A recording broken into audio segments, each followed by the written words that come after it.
আমরা গুঞ্জন শুনেছি ইউনূস সরকার পদত্যাগ করবেন। আমি ইউনূস সরকারকে বলবো, ওই চেয়ারে আপনি নিজ ইচ্ছা করে বসান নাই, ওখানে জনগণ আপনার বসে আছে। ওখান থেকে পদত্যাগ করার এখতিয়ার আপনার নিজের নাই।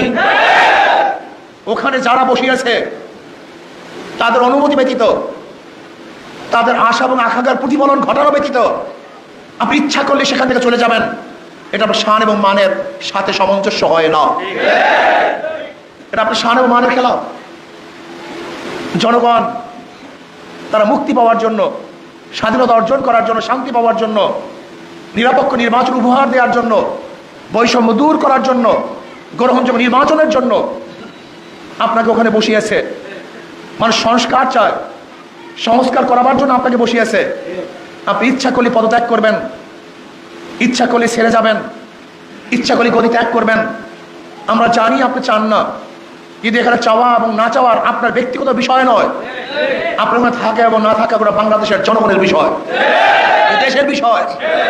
কাজে ইউনূস সরকারকে বলবো, কোনো অবস্থাতেই আপনি এমন সিদ্ধান্ত নেবেন না যে সিদ্ধান্তের মাধ্যমে ভারত খুশি হবে, ভারতের প্রত্যেকটা জনগণ হাসবে, মোদী সরকার খিলখিল করে হাসতে থাকবে।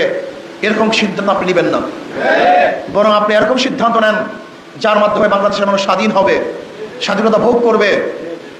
ওই বর্ডারের মধ্যে আমাদের বাংলাদেশের জনগণের উপরে কেউ গুলি চালাতে পারবে না, এই সাহস পাবে না।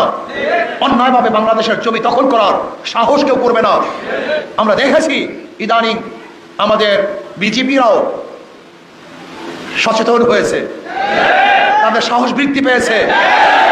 সেই দৃশ্য আজও আমরা দেখছি। আমাদের বিজেপির পায়ে ধরে যারা মাপ চাচ্ছে, আমরা চাই এরকম স্বাধীন এক রাষ্ট্র। আমরা সেই জনগণ হতে চাই, পরাধীন জনগণ হতে আমরা চাই না। এই জন্য ইউনূস সরকারকে বলবো, আপনি ইচ্ছা করলেই গদি ছাড়বেন, ইচ্ছা করলেই গদিতে বসবেন, এই এখতিয়ার আপনার নাই।